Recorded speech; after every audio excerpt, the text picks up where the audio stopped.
वृंदावन के संत प्रेमानंद महाराज जी की रात को निकलने वाली पदयात्रा को एक बार फिर स्थगित कर दिया गया है। जी हां, आध्यात्मिक गुरु संत प्रेमानंद महाराज पिछले कुछ वर्षों से लगातार सुर्खियों में बने रहते हैं, क्योंकि उनके आश्रम में बड़े बड़े सेलिब्रिटी, राजनेता से लेकर अभिनेता, अभिनेत्री दर्शन करने के लिए पहुंचते हैं।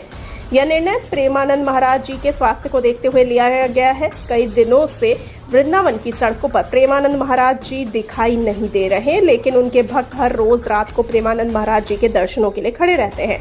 इससे पहले खराब स्वास्थ्य के चलते प्रेमानंद महाराज जी की पदयात्रा स्थगित हो गई थी, जिसके चलते प्रेमानंद महाराज के दर्शन के लिए जुटने वाले श्रद्धालु मायूस दिखे थे। उनको पैदल चलने में परेशानी हो रही थी, जिसके चलते वो कार से ही आश्रम के लिए निकल रहे थे। हालांकि इसके बाद दोबारा महाराज जी ने पदयात्रा शुरू की, लेकिन एक बार फिर इसको स्थगित कर दिया गया है। ऐसे में श्री हित राधा केली कुंज परिकर जो महाराज जी द्वारा संचालित है, उनके द्वारा सभी भक्तों से अपील की गई है कि वह रात को महाराज जी के दर्शनों के लिए खड़े ना हो, क्योंकि स्वास्थ्य के चलते कई दिनों से महाराज जी की पदयात्रा नहीं हो रही।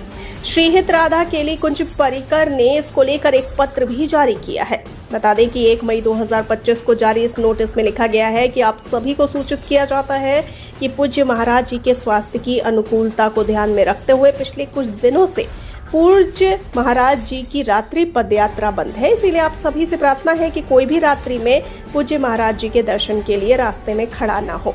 जानकारी के लिए बता दें कि प्रेमानंद महाराज को किडनी संबंधी बीमारी है। उन्हें ये बीमारी कई सालों से है। प्रेमानंद महाराज के भक्तों की संख्या बहुत अधिक है।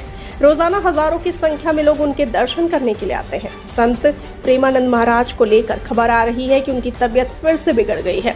ऐसे में फिर से उनकी पदयात्रा को 5 दिनों के लिए रोक दिया गया है, जिससे उनके दर्शनार्थी हजारों भक्तों का दिल टूट गया है।